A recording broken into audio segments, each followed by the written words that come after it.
സംഖ്യ അധ്യായം 12. മിരിയാം ശിക്ഷിക്കപ്പെടുന്നു.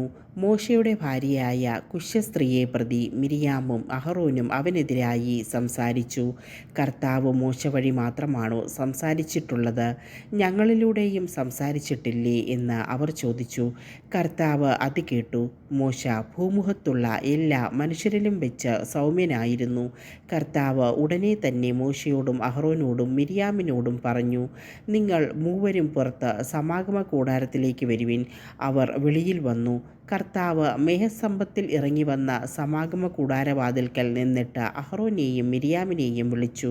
അവർ മുന്നോട്ടു ചെന്നു. അവിടുന്ന് അരുളി ചെയ്തു, എൻ്റെ വചനം ശ്രവിക്കുക. നിങ്ങളുടെ ഇടയിൽ ഒരു പ്രവാചകനുണ്ടെങ്കിൽ കർത്താവായ ഞാൻ ദർശനത്തിൽ അവന് എന്നെ തന്നെ വെളിപ്പെടുത്തി കൊടുക്കും.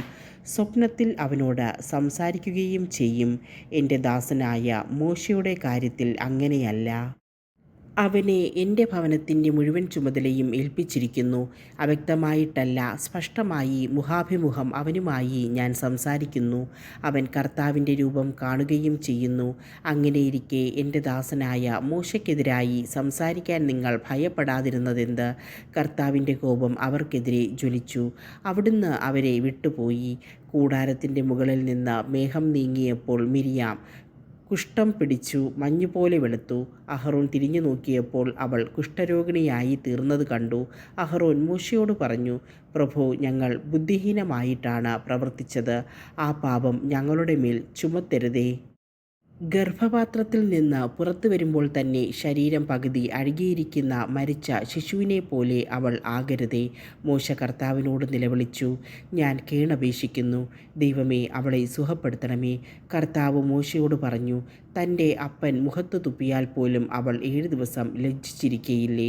7 ദിവസം അവളെ പാളയത്തിന് പുറത്ത് പാർപ്പിക്കുക. അതിനുശേഷം അകത്ത് കൊണ്ടുവരാം. അങ്ങനെ മിരിയാമിനെ 7 ദിവസത്തേക്ക് പാളയത്തിൽ നിന്ന് പുറത്താക്കി. അവളെ അകത്ത് പ്രവേശിപ്പിക്കുന്നതുവരെ ജനം യാത്ര പുറപ്പെട്ടില്ല. അതിനുശേഷം അവർ ഹസേറോത്തിൽ നിന്ന് പുറപ്പെട്ട് പാരാൻ മരുഭൂമിയിൽ പാളയമടിച്ചു.